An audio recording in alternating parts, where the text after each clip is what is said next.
Okay, let's dive right in. We're going to explore a really simple change that research suggests could have a huge impact on your health. And the craziest part? It has nothing to do with what you're eating.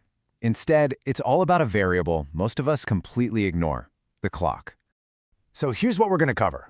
We'll start with the surprising science of your body's internal clocks.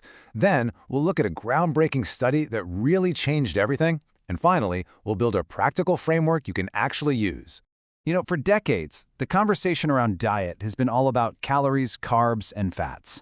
But what if that's only half the story? It turns out the timing of our meals might be just as crucial for our health. To get why, you need to know that our bodies are pretty much always in one of two states. When you eat, you kick off the fed state. Think of this as growth mode.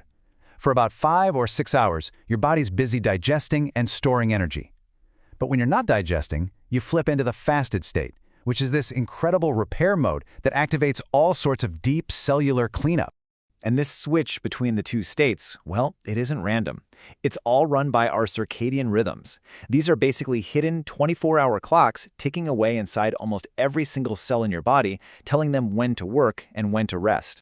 I want you to think of all the genes in your body as a giant orchestra. Now, the main conductor, the one that gets everyone playing in sync, is light exposure. But there's a second really powerful conductor: your meal timing.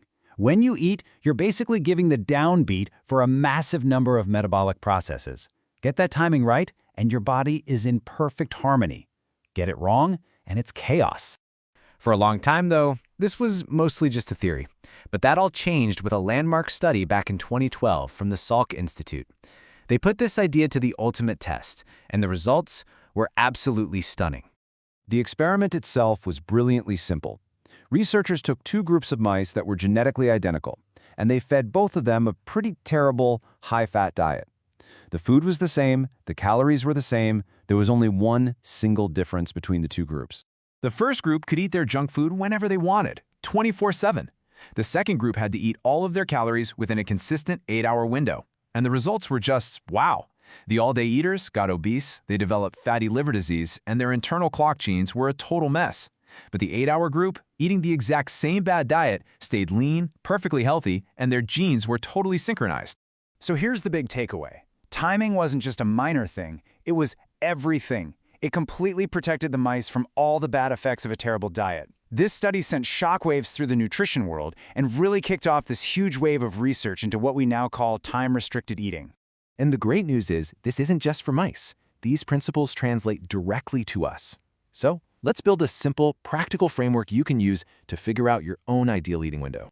The most studied and popular way to do this is often called 16-8. The idea couldn't be simpler.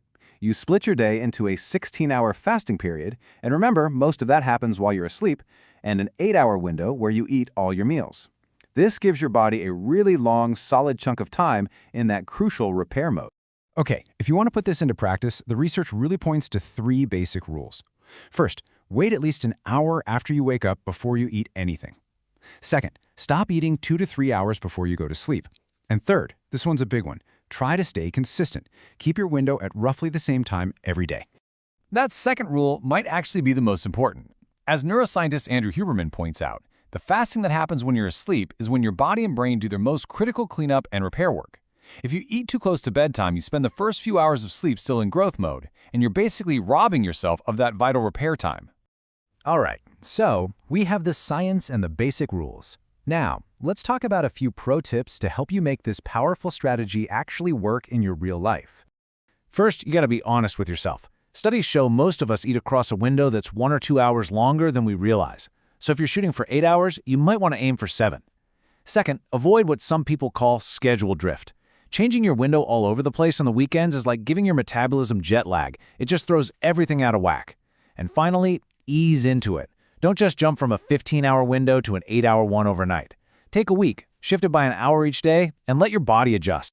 You can also tweak your window based on your goals. For instance, if you're really focused on building muscle, some research suggests that your body is better at using protein in the morning. But for most of us, for just general health, a window somewhere around noon to 8 p.m. seems to be a real sweet spot. It gives you massive health benefits, but is still flexible enough for a social life. So at the end of the day, when you shift your focus from just what you eat to also include when you eat, you're tapping into your body's most basic, fundamental rhythms.